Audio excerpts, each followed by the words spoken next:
So friends, आज की इस वीडियो में हम बात करने वाले हैं टर्म इंश्योरेंस के बारे में। पहला एपिसोड मैंने रिकॉर्ड किया, अगर आपने उसे नहीं देखा तो please go and watch it, because आप उससे ये समझ पाएंगे कि टर्म इंश्योरेंस आपको लेना क्यों चाहिए।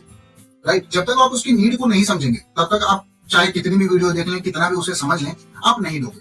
सो आपको ये समझना होगा कि टर्म इंश्योरेंस एक्चुअली होता क्या है, आपको लेना चाहिए या नहीं लेना चाहिए। बिकॉज अगर आप एलिजिबल हो तो ही लो। सो आप पहला वो वीडियो देख लीजिए तो आपको बेहतर तरीके से समझ में आ जाएगा। आज की इस वीडियो में कुछ ऐसे इंपॉर्टेंट पॉइंट्स हम डिस्कस करेंगे जिसकी मदद से आप अच्छा कंपनी का टर्म इंश्योरेंस चूज कर सकते हैं अपने लिए। So let's begin. Hello everyone, welcome to my show investing Gyaan. Investing Gyaan में आप सभी का स्वागत है। So now we are going to discuss what are the important points that needs to be considered before buying any term insurance. Point number 1, never ever buy whole life term insurance. कभी भी आप whole life term insurance मत खरीदिएगा।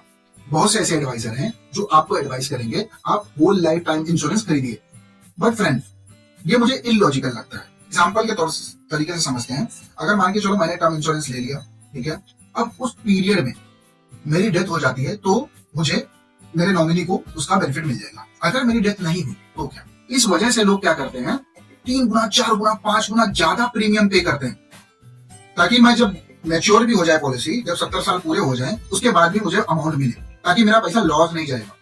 But 3 से 4 गुना ज्यादा पे करना same premium amount के लिए, ये तो बहुत ही क्रेजीनेस है। सो अगर आपके पास ज्यादा पैसा है, आप उसको म्यूचुअल फंड में डाल दीजिए, उससे ज्यादा आपको रिटर्न मिलेगा। ETF ले लीजिए, स्टॉक मार्केट में डाल दीजिए, कोई लैंड परचेस कर लीजिए, आप कोई ऐसी एसेट्स में डालिए जो आपको ज्यादा रिटर्न दे। आपको क्या लगता है मेरे फ्रेंड्स, आप जो प्रीमियम पे करते हो वो क्या करती है कंपनी? वो भी स्टॉक मार्केट में ही डालते हैं, वो भी कहीं ना कहीं इन्वेस्ट ही करते हैं जहां से वो ज्यादा पैसा कमा सके, ज्यादा रिटर्न निकाल सके। उन रिटर्न में से ही आपको क्लेम दिया जाता है। सो आप डायरेक्टली उसे क्यों ना इन्वेस्ट करो स्टॉक मार्केट में, जहां पर और ज्यादा आपको रिटर्न मिलेगा। सो ये गलती आप कभी मत करिएगा कि आप होल लाइफ टाइम इंश्योरेंस खरीदिएगा। इसलिए दोस्तों मैंने शुरुआत में ये कहा कि आप पहला वीडियो देखेंगे ना तो आपको समझ में आएगा कि आपको कब तक, किस एज तक टर्म इंश्योरेंस लेना चाहिए। इस एज के बाद आपको जरूरत ही नहीं है टर्म इंश्योरेंस की, बट लोग ले लेते हैं बिकॉज लोगों को जानकारी नहीं है पूरी। सेकेंड पॉइंट, ये आपको हमेशा चेक करना चाहिए, क्लेम सेटलमेंट रेशियो। अगर किसी कंपनी का claim settlement ratio 98% and above है तो आप कंसीडर कर सकते हो कि उसका क्लेम सेटलमेंट ठीक ठाक है, आप उस कंपनी की पॉलिसी ले सकते हो। अगर किसी का कम है तो आप उसे अवॉइड करो। बट कैश पॉइंट ये है, क्लेम सेटलमेंट रेशियो हर कोई आपको बताएगा कि आप चेक करो, बट कोई ये नहीं बताएगा क्लेम सेटलमेंट रेशियो के साथ ही साथ हमें अमाउंट सेटलमेंट रेशियो भी चेक करना चाहिए, जिसको हम ASR बोलते हैं। आप IRDA की वेबसाइट पे जाओगे या उस कंपनी की वेबसाइट पे जाओगे तो वहां पर भी उसकी डिटेल्स मिल जाती है, नहीं तो IRDA पे तो 100% मिल जाएगी। सो ASR डिटेल क्या होता है? Amount settlement ratio. अब अमाउंट सेटलमेंट रेशियो को हम समझते हैं। मान के चलो किसी एक कंपनी को 10 क्लेम मिले 1 साल के अंदर, ठीक है, 10 में से 9 उन्होंने सेटल कर दिया, एक सिर्फ उन्होंने रिजेक्ट किया। इसका मतलब क्या हुआ? उनका स्कोर कितना है क्लेम सेटलमेंट रेशियो में? 90%, राइट। बट एक पॉलिसी जो उन्होंने रिजेक्ट किया उसका अमाउंट सबसे ज्यादा था, जो 9 सेटल्ड पॉलिसी के कंपेयर में सबसे ज्यादा अमाउंट उस एक रिजेक्टेड पॉलिसी का था। इसका मतलब कंपनी क्या कर रही है, छोटे छोटे अमाउंट वाले क्लेम को पास कर रही है और बड़े वाले अमाउंट को रिजेक्ट कर रही है। सो ये भी अब आप चेक करोगे ना IRDA की वेबसाइट पे तो आपको ये भी दिखेगा कितने पॉलिसीज उन्होंने सेटल किए और कितने रिजेक्ट किए हैं। तो अमाउंट सेटलमेंट रेशियो जो होता है ना वो 90+ होना चाहिए। ये बेयर मिनिमम आपका बेंचमार्क होना चाहिए। 95 है, बहुत अच्छी बात है। तो 90 से नीचे है तो आप उसको कंसीडर ही मत करो, आप उस कंपनी का पॉलिसी लो ही मत। जिस तरीके से क्लेम सेटलमेंट रेशियो होता है उस तरीके से क्लेम रिजेक्शन रेशियो भी होता है।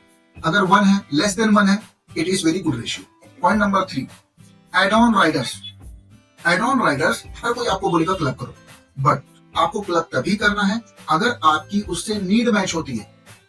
बिकॉज क्या होगा ना, कोई भी आप एड ऑन राइडर क्लब करते हो अपनी पॉलिसी के साथ तो आपका प्रीमियम भी बढ़ जाता है। अब ये एड ऑन राइडर होते क्या है? एड ऑन राइडर क्या है ना, एक एडिशनल फीचर है जिसके मदद से आप कुछ एडिशनल चीजें को भी कवर ले सकते हो अपनी लाइफ में। जैसे कि क्रिटिकल इलनेस, कुछ ऐसी बीमारियां होती हैं जिसका इलाज उस क्रिटिकल इलनेस के कवर में आपको मिल जाएगा। एक्सीडेंटल राइडर, अगर एक्सीडेंट के थ्रू आपकी डेथ हो जाती है तो आपको जो कवर है, मान के चलो 1 करोड़ का आपने कवर लिया है तो वो 2 करोड़ मिलेगा। Accidental disability cover, permanent disability cover. So ये सारे कवर जो होते हैं ना ये आपके प्रीमियम को बढ़ा देते हैं। सो अगर आपको लगता है उसकी जरूरत है तो आप लीजिए, अदरवाइज वो आपको पिच करेंगे कि सर ये ऐड कर लीजिए वो ऐड कर लीजिए, पर आपको जरूरत नहीं है। अगर मान के चलो आप ट्रैवलिंग ज्यादा करते हो, आप और वो भी पर्सनल व्हीकल से आप ट्रैवलिंग ज्यादा करते हो, जैसे बाइक से या कार से, तो आपको परमानेंट डिसेबिलिटी या फिर एक्सीडेंटल राइडर आपको चूज करना चाहिए अपनी पॉलिसी में। बिकॉज क्या होता है ना, कभी मान के चलो खुदा ना खास्ता आपको कोई एक्सीडेंट हुआ जिसमें ऐसी सिचुएशन आ गई जिसमें डॉक्टर ये डिक्लेयर करते कि अब आप आगे काम नहीं कर पाएंगे, सो वो किस में आ जाता है, परमानेंट डिसेबिलिटी। सो अगर आप परमानेंट डिसेबिलिटी डॉक्टर ने डिक्लेयर कर दिया तो एक सर्टेन अमाउंट आपको मिल जाता है। सो आगे के प्रीमियम भी विव ऑफ हो जाते हैं। सो अगर आपकी नीड मैच हो रही है तो आप लीजिए, अगर नीड मैच नहीं हो रही है तो जरूरत नहीं है, आप बेसिक वाला लीजिए, इट्स ओके। और लोग पूछते हैं कि टैक्स बेनिफिट मिलता है या नहीं मिलता है। टैक्स बेनिफिट लोग पूछते हैं, टैक्स बेनिफिट उसमें मिलेगा या नहीं मिलेगा। तो फ्रेंड्स, किसी भी तरीके का इंश्योरेंस हो, so friends any type of insurance comes with tax benefit under section 80C of the tax income act. So किसी भी तरीके का इंश्योरेंस आप लेते हो वो अंडर 80C के आता है, डेफिनेटली उसका आपको बेनिफिट मिलेगा जब आप अपना ITR कराते हो। सो अब हम ये समझते हैं कि कौन कौन से ऐसे रीजन हैं जिसकी वजह से क्लेम रिजेक्ट होते हैं। अगर हमने कोई पॉलिसी ली है तो डेफिनेटली उसे रिजेक्ट भी नहीं होना चाहिए, तो क्या ऐसे रीजन होते हैं जिसकी वजह से पॉलिसियां रिजेक्ट होती हैं। अगर हम इनको भी दिमाग में रखेंगे तो हम अपनी पॉलिसी को और बेटर कर सकते हैं। पहला रीजन किसी भी पॉलिसी का रिजेक्ट होने का, इनएक्यूरेट इंफॉर्मेशन। इनएक्यूरेट इंफॉर्मेशन में क्या होता है, जैसे मान के चलो आपकी प्रेजेंट एज है 30, आपने डिस्क्लोज किया कि आपकी एज है 25, ओके, सो डेफिनेटली आपका प्रीमियम कम रहेगा, राइट। सो अगर आपका इंटेंशन ये था कि मुझे कम प्रीमियम पे करना पड़े, मैं अपनी एज को छुपा दूं, और आपने पॉलिसी ले लिया, ओके, सो लास्ट मोमेंट पे जब क्लेम सेटलमेंट होगा तो आपकी पॉलिसी रिजेक्ट हो जाएगी। बिकॉज डॉक्टर का सारा पेपर लेंगे, वो डिटेल्स लेंगे आपसे, डॉक्यूमेंट्स वापस से लेंगे, और उन्हें जब ये पता चलेगा कि आपने डेट गलत डिस्क्लोज की थी, ऑटोमेटिकली आपका क्लेम रिजेक्ट हो जाएगा। So guys please remember, while settlement company checks each and everything in details. So कोई भी चीज वो मिस आउट नहीं करते जब क्लेम देते हैं। तो फ्रेंड्स ऐसी गलती कभी मत करिएगा।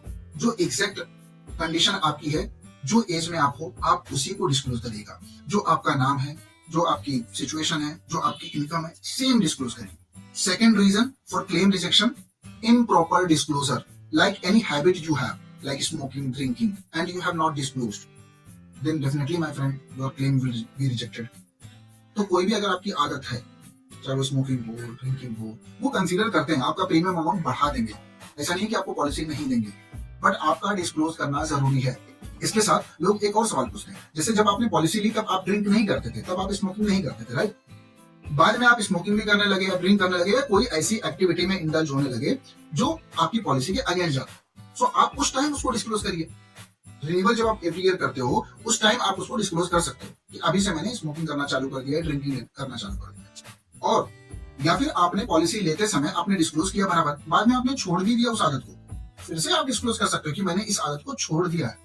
फिर से आपका मेडिकल टेस्ट होगा, उसमें डिटेल्स में वो लोग चेक करेंगे, और वो अगर उनकी मेडिकल रिपोर्ट नॉर्मल आती है तो आपका प्रीमियम अमाउंट डेफिनेटली कम हो जाएगा। सो आप ये कर सकते हो। एक चीज हमेशा याद रखिए दोस्तों, हम टर्म इंश्योरेंस लेते हैं, हम किसके लिए ले रहे हैं, हम अपनी फैमिली के लिए ले रहे हैं, राइट। तो हम कभी भी ऐसा कोई काम नहीं करेंगे या ना ऐसा कभी चाहेंगे कि हमारे जाने के बाद हमारी फैमिली परेशान हो रही है क्लेम के लिए।